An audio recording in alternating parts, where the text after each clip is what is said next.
Now let's go on to evolution. This is the big one. This is the one I really wanted you to get. Everybody, this is Caveman Dave. Say hi, Caveman Dave. All right, so we're all friends here. That's nice. Caveman Dave is just a caveman doing his caveman thing, you know, gathering berries and swatting at birds and such. I don't know how he'd reach them, but we'll go with that. And he's doing his thing. So Caveman Dave is going out and hunting and gathering as he does. And one day, Caveman Dave finds that coming up behind him is a bear that likes to eat cavemen for dinner. Now, Dave has some options here, right? He senses the threat. He knows he's got a problem. What can he do? Run. What? Run. Run is a very good option. Are there any other options he might try? Use his club. Use his club and fight the bear. Probably not going to win, but he could certainly try. So there are three conditions that exist in this moment between Caveman Dave and the bear. First, he is isolated from his group. He's off by himself, gathering and hunting, and the group is, miles away at their camp. So he's it. He's by himself. The second factor is this. He is what we call the object of focus in the situation. Everybody else in the situation is paying attention to him. If he were in a tree or behind a rock and the bear couldn't see him, he might not be as nervous, but the bear is staring right at him. And the third thing is fear of harm. Dave knows that if he doesn't handle the situation well, he's going to be that bear's dinner. So there is an immediate and substantial physical threat to his life right in front of him. When those three conditions exist, or when I should say, when your brain acknowledges that those three conditions exist, something happens. A whole series of chemical reactions are triggered instantly in your brain that gear you up for doing one of the two things you suggested, either running away or fighting your way out. What's that called? Your fight or flight response. Everybody remembers 10th grade biology. That's good. So Dave's fight or flight response is engaged. He runs away. The bear runs after him, and we'll never know what happened after that.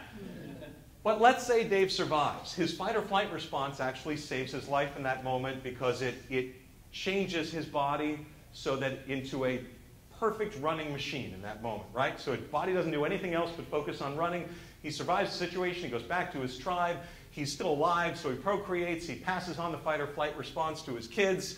They grow up. Because they have the fight or flight response, they're more likely to survive. They pass it on to their kids, and the decades and the centuries and the millennia go by all the way up to modern day. Now,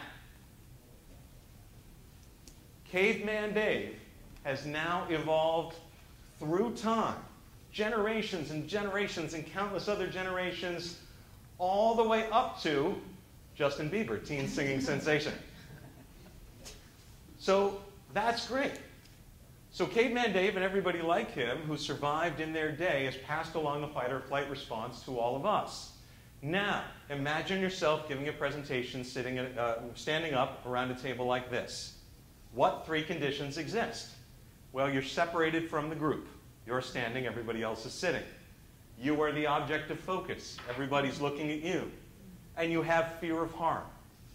You may not fear for your life, and hopefully you don't, but you may fear for what you've described before, some really substantial effects, some fallout if you don't do your job well, like losing your job and losing your income. And we're also taking notes of what you've said. How do you mean? Well, it may reflect back later. Did I really say that? Oh, on what I said? Yeah. What they're Yeah, saying. that's right, yeah. Isn't that fun to have somebody come back to you and say, do you realize you said this? Wouldn't that be an enjoyable experience for you? Absolutely right, David. Thank you. So in this moment, the same three conditions exist in your head with speaking at this meeting as they would if you were being attacked by a bear. And because of that, the brain engages the very same fight or flight response to protect you and try to save your life. Your fear of speaking is the fight or flight response. You are in the same three conditions. Your brain thinks you're in the same three conditions, and as a result, it engages in an immediate and automatic response to try to save your life. Everybody with me?